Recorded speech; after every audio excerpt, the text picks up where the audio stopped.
Well, hey, you, and welcome back to another episode of the Miss Michaela Mae Show. I'm your host, Miss Michaela Mae. Today is episode 11 of the Miss Michaela Mae Show. And today we are going to talk about something that has been on my mind for a little bit. And I honestly thought it was fitting to talk about this episode today because it is Charlie Kirk's birthday.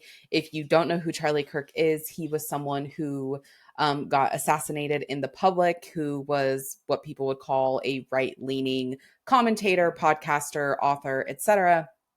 He got assassinated. I'm pretty sure everyone knows kind of who he is at this point, but for some reason, if you don't, he was the man who was assassinated at UVU on September 10th, 2025. And whether you love Charlie Kirk or you loathe Charlie Kirk, one thing that my uncle told me, and it was actually related to church, was listen to the message and not the messenger, because sometimes a messenger can be a little rough, or you don't like the way they speak, or you don't like the way they're delivering it, but it doesn't mean their message still isn't good. So whether you love Charlie Kirk or whether you loathed Charlie Kirk, I really encourage you to listen to this message today, because the insight of this message that I am about to share with you was inspired by Charlie Kirk, but the message is very much about you and about me. And the first place that this message starts was really with a friend of mine after he lost his mom. And it was a couple months after her death. He had called me and we were talking, and I had asked him, do you want me to be friend Michaela or do you want me to be professional grief counselor Michaela? I don't care which one you want, but just let me know so I know which direction to go. And he's like, honestly, I need some help working through this grief. So if you don't mind putting your professional hat on, that would be great. And so as I was asking him questions, I was trying to get to what the root of the grief is. Because even though grief can be, we think it's connected to the very one thing, we all have a different meaning behind the grief. So I was asking him questions to get to the root of what this grief meant and what would be a productive way for him to move through it. And what was interesting about this conversation is I hope I was able to help him. But what is more interesting is he may have helped me in a way more than I have helped him. Hopefully it was mutually beneficial and we both helped one another. But one of the things he said to me as I was asking one of the questions was, Michaela, there are worse things than death. And essentially, because I hadn't seen their mom, I think from when she was sick for a couple of years, and I saw her not long after she got diagnosed, but she had been declining for a couple of years from breast cancer. And so I had not seen her in her really rough stages.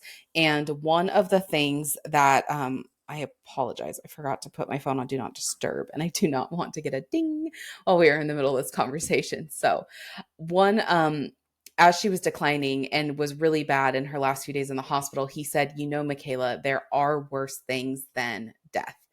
And that has really sat with me. He said that to me probably about a year, maybe a year and a half ago. And that has just really sat with me ever since. And what was interesting is the day of the Charlie Kirk assassination, it dawned on me. Yes, one of the things that are worse than death is living like a coward. And again, whether you loved Charlie Kirk or you loathed Charlie Kirk, I think we can all agree that he did not live like a coward. He very much lived, and he said what he meant and he meant what he said. There we go. I wanted to word that very accurately. And to me, that is one of the definitions of living with courage and not living like a coward, not being afraid to stand up for what you believe in and actually do something actively about it. And so the question, and this is the message again, regardless of your feelings about Charlie Kirk, this is the message that I want to deliver, not to just you today, but to myself as well, is asking the question, what is your part in this? So regardless of what side you find yourself on, how can you live more with courage and how can you live out your part? Because we all have a specific part to play. And actually, Charlie himself had said that on the Mike Rowe podcast. He said, I'm really thankful you're out here doing this so I can focus on what I am here to do. Because really, if we lay out all the problems our current society is facing, it is too much for a single person to do every single solitary one of those things. However, if we all do our part, it will get done, because whether you believe in God or source or the universe or a higher power, your higher self, that energy, that force, like Star Wars, that is just that thing that is bigger than you, regardless of how you describe it, that energy, I'm going to just say, actually, I kind of just want to say the force for the rest of this episode, to be honest with you. the force that created us, the source in which we were created from, that is this force. There you go, put a special mission on every single one of our hearts. And the purpose of that is so we all have our part to play. And when we all play our part, it all gets done. And so that is what I want to encourage you to sit with on a day where today is Charlie Kirk's birthday, where again, regardless of your feelings about him, how can you live with a bit more courage today? Ask yourself the question, what is my part in this? Not just in a specific movement or in a specific mission, but your part here on this earth. And the other thing that after Charlie Kirk's death, I really sat on it and I prayed and I meditated on it of what is our job? And one of the most important things that came through as I was sitting with this is take control of your mind, have ultimate control over your mind. Because if you don't have control over your mind, someone, something, or something, I feel like there's a third word I'm looking for and it's not coming to me. Someone, something, somebody, I don't know, will. And so become the master of your mind. Like that is really the key takeaway to today's video is how can you become the master of your own mind and how can you live with a bit more courage?